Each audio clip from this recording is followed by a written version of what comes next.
السلام علیکم جی. تو ہم موجود ہیں فیضان بٹ صاحب کے ساتھ. انہوں نے کریانہ کی یہ جو ہے شاپ بنائی ہوئی ہے, تو ان سے ہم جاننے کی کوشش کریں گے یہ کام کتنے میں شروع کیا جا سکتا ہے, کتنا پرافٹ ہے اگر آپ گاؤں کے لیول پہ کریں, تو اگر آپ شہر کے لیول پہ کریں تو پھر کتنا پرافٹ ہے, انہوں نے کون کون سی سروس یہاں رکھی ہوئی ہے اور کون کون سی نہیں رکھی ہوئی, یہ ہم ان سے جاننے کی کوشش کریں گے. تو السلام علیکم سر. وعلیکم السلام. تھوڑا اونچا بولیں گے. وعلیکم السلام. آپ کتنے ٹائم سے یہ کام کر رہے ہیں کریانہ کا؟ سر میں تقریباً 1 سال ہو گیا کام کر رہا ہوں. 1 سال سے کام کر رہے ہیں. تو یہ کیا آؤٹ پٹ ہے, یہ کام اچھا ہے, ٹھیک ہے کریانہ کا کام اگر شہر میں ہو تو بہت ہی بہترین کام ہے. جی. گاؤں میں تو اتنی اس کی سیل نہیں ہوتی. تو گاؤں میں آپ نے یہ کتنے پیسوں سے سٹارٹ کیا تھا, کتنی انویسٹمنٹ سے؟ تقریباً 8 لاکھ روپیہ لگ گیا تھا ہمارا. 8 لاکھ. تو یہ ریکنگ وغیرہ کا کتنا خرچہ آیا تھا آپ کا؟ یہ ریکنگ کروا کے سب کچھ سامان وغیرہ ڈال کے 8 لاکھ روپیہ ہمارا بنا تھا. جی ٹھیک ہو گیا. تو ابھی 8 لاکھ کا سامان ڈالا آپ نے, تو آپ کا کتنا جو ہے ہو رہا ہے؟ جی فیضان صاحب, یہ دکان میں گاؤں میں کون سی چیز جو ہے زیادہ چلتی ہے یہاں؟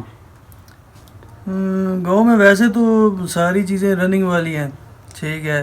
جیسا کہ گاؤں میں ابھی ہمارے گاؤں میں کم از کم بھی 8 دکانیں. صحیح ہو گیا. تو زیادہ رننگ والی جو چیز ہے وہ بیکری کا سامان ہے, پیسٹریاں وغیرہ, کریم رول ہو گئے, بچوں کی چیزیں ہو گئیں, بچوں کی مطلب چپس وغیرہ, پاپڑ وغیرہ, نمکو وغیرہ ہو گئے, لیز ہو گئے, چیٹوز وغیرہ, اس طرح کر کے. صحیح ہے. تو باقی جو ہے کریانے کا سامان جو ہے تھوڑا تھوڑا کر کے سیل ہوتا ہی رہتا ہے. کبھی دال والا آ گیا, کبھی آدھ پا دال دے دیں جی, کلو دال دے دیں جی, چنے دے دیں, ٹھیک ہے. تو بس گاؤں میں اس طرح سگریٹ وغیرہ کی سیل ہوگی زیادہ. ہاں, سردیوں میں سگریٹ کی زیادہ سیل ہے. جو نشئی حضرات ہیں ان کے لیے جو ہے نا سگریٹ سردی میں بہت صحیح ہو گیا. تو اس میں گاؤں کی دکانداری میں اور شہر کی دکانداری میں آپ نے کہا ہے کہ شہر میں کریانے کا کام ہو تو بہت اچھا ہے, تو یہ کیا وجہ ہے گاؤں میں کریانہ کامیاب نہیں ہے؟ دیکھیے جی, گاؤں میں کریانہ اس لیے کامیاب نہیں ہے کیونکہ اگر ایک دکان ہو نا پھر تو چلو کامیاب ہو سکتا ہے, کیونکہ اس میں ادھار بھی چلا جائے تو کوئی مسئلہ پریشانی نہیں ہوتا. دوسرا یہ ہے کہ شہر میں مین لنک پہ اگر شاپ ہو, کریانہ سٹور ہو, تو پھر وہاں پہ تھوڑا سا بندے کو شروعات میں تھوڑا سا مسئلہ بنتا ہے, لیکن اتنا بندہ نہیں ہو سکتا نا. جو گاؤں میں سسٹم ہے ادھار چلا جاتا ہے, لوگ مڑ پوچھتے ہی ہیں. تو آپ ادھار نہ دیں اگر, تو پھر چل سکتا ہے نظام؟ ادھار کے بغیر دکان نہیں چلتی. جی ٹھیک ہو گیا. بغیر دکان نہیں چل سکتی. ہاں, شہر میں ہوتا ہے کہ نئے سے نیا گاہک آتا ہے, ادھر جو ہے اسے لینا ہی ہوتا ہے, ادھار ادھر ملتا نہیں ہے. بالکل یہ بات ہے. صحیح ہو گیا. تو اس میں جو ہے اگر آپ کی سیل ہوتی ہے دن کو 3000 کی سیل ہوتی ہے, تو اس میں بچت آپ کی کتنی ہو جاتی ہے؟ 3000 میں سے اگر ہم جائز ریٹ رکھیں تو روپیہ 500 ہی بچتا ہے ہمیں. 500 بچتا ہے. 500 600 اتنا بچ جاتا ہے. آپ کی کتنی سیل ہو جاتی ہے؟ سیل کبھی 5000 ہو جاتی ہے. یہ تو ماہ کے شروع میں کبھی 6000, کبھی 8000, جو ایک ماہ کا ہمارے پاس سامان لے کے جاتے ہیں نا جی, 1 مہینے کا, تو اس میں سے ہمیں کافی بچت آ جاتی ہے. ویسے اتنی بچت نہیں ہوتی. مطلب ماہ کے شروع میں, مہینے کے شروع میں پہلی تاریخوں میں جو ہے وہ آپ کا کام ٹھیک ہوتا ہے, اس میں ٹھیک مطلب ہے کہ ادھار والے ادھار بھی دے دیتے ہیں, تو دوسرا بھی جو ہے نظام آپ کا ٹھیک ہو جاتا ہے. تو یہ کم سے کم کتنے پیسوں سے شروع کیا جا سکتا ہے کام؟ یہ سر تھوڑے پیسوں سے شروع کریں تو بہتر ہے. صحیح ہے. کیونکہ کام کوئی بھی ہے کاروبار تھوڑے سے شروع کریں تو پھر قطرے قطرے سے دریا بنتا ہے, یہ تو آپ نے سنا ہی ہوگا. بالکل ایسے ہی ہے. ٹھیک ہے. تو ہم نے تو پہلے جب شروع کیا تو 8 لاکھ روپیہ ہمارا انویسٹ ہوا ہے. صحیح ہے. سارا ریکنگ کروا کے سارا سسٹم سامان ہم راولپنڈی سے لے کے آئے. ٹھیک ہو گیا. ٹھیک ہے. تو اگر ہم یہاں سے سامان لیں تو ہمیں اتنی بچت نہیں ہے. اگر راولپنڈی سے یا کوئی خان سے ہم سواوا سے سامان لے کے آئیں تو اس میں ٹھیک ٹھاک اچھی خاصی بچت آ جاتی ہے. ایجنسیوں وغیرہ سے لیں اگر؟ جی ایجنسیوں سے. جی ٹھیک ہے. یہاں سے اگر ہم مال لے کے آتے ہیں تو اس میں روپیے وہ 5 روپے ہمیں بچت ہے. ٹھیک ہے. اگر دوسری جگہ سے لے کے آئیں, راولپنڈی کوئی خان بڑے شہر یا چکوال سے ہم اٹھا کے لے کے آئیں, تو وہاں سے ہمیں کم از کم 30 سے 35 روپے بچتے ہیں. جی ٹھیک بچت ہوتی ہے اس مال میں سے. یہ ویٹ مشین کتنے میں مل جاتی ہے؟ یہ سر جب میں لے کے آیا تھا اس ٹائم اس کی تقریباً پرائس تھی 12,000 روپیہ. صحیح ہے. یہ میں راولپنڈی سے لے کے آیا تھا.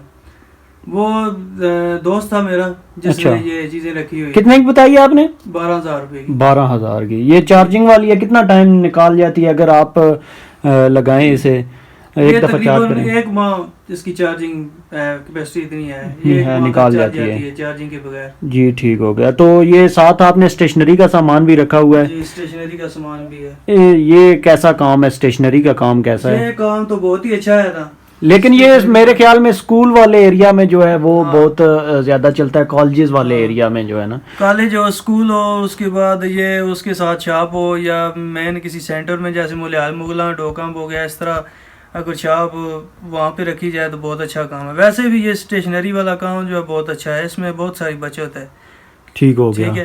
اگر لاہور سے آپ ایک رجسٹر لے کے آتے ہیں, یہاں پہ رجسٹر ہم نے رکھے ہوئے ہیں تقریباً ایک 70 والا ہے, ایک 180 والا ہے, اس طرح کر کے. وہاں پہ جو ہے نا وہ ایسے نہیں ملتے. وہاں پہ وہ تول کے دیتے ہیں کلو کے حساب سے. اچھا جی ٹھیک ہو گیا. ادھر سے پھر مطلب بہت مناسب جو ہے مناسب ریٹ پہ ملتے ہیں. ٹھیک ہے. یہاں پہ پھر آگے قیمتیں لگا دیتے ہیں, یہ اس کی اتنی ہے, اس کی اتنی ہے. ابھی یہ جو میرے رجسٹر میں نے رکھے ہوئے یہ ہمیں پڑے ہیں 65 روپے کے. جی ٹھیک ہے. ملال مولا سے لے گیا, ابھی ہم 70 کی سیل کر رہے ہیں. تو آپ ادھر ساتھ کاسمیٹکس کا سامان رکھیں تو وہ نہیں چل سکتا ادھر؟ دیکھیں کاسمیٹکس بھی چل سکتا ہے, سبزی وغیرہ کا کاروبار جو سبزی ہے کا بھی چل سکتا ہے, لیکن بات پھر وہی آ جاتی ہے کہ شاپ اگر گاؤں میں نہ موجود ہو تو پھر ابھی گاؤں میں 2 شاپس ہیں, پھر تیسری میں ڈال دوں تو پھر اس کا مطلب ہے کہ میں نے ان سے دشمنی نکالی ہے. وہ یہی سب نہیں, نصیب اپنا اپنا ہے, ایسی بات نہیں ہے فیضان بھائی. تو نصیب ہر کوئی بندہ کھاتا ہے اپنا, نصیب تو اپنا اپنا ہی ہے. لیکن وہ بات یہ ہے کہ اگر کتا گلی سے گزر رہا ہے وہ آپ پہ بھونکے, ٹھیک ہے, تو آپ جو ہے نا اس کو اگر پتھر مارے تو آپ میں اور انسان میں اس میں جان مار ہوئے ہیں, اور آپ میں کوئی فرق نہیں رہے. ایسے ہی ہے. یہی بات ہے دکانداری میں. ٹھیک ہے. اگر ہم چلا رہے ہیں دکانداری, دوسرا ہم پہ پتھر مارے تو ہم بھی اس کو ماریں, تو پھر یہ ہم دونوں میں فرق کیا ہے؟ مطلب ہے کہ نصیب اپنا اپنا ہے. اپنا ٹھیک ہے. کرنا چاہتے ہیں. لیکن یہ اس دکانداری میں لوگوں کو سمجھ نہیں آتی. وہ کہہ رہے ہیں کہ یہ ہمارے سامنے دکان ڈال لی اس نے, یاد دیکھو. جی ٹھیک ہے. بالکل صحیح ہے. تھینک یو سر, بہت شکریہ. شکریہ. Thank you.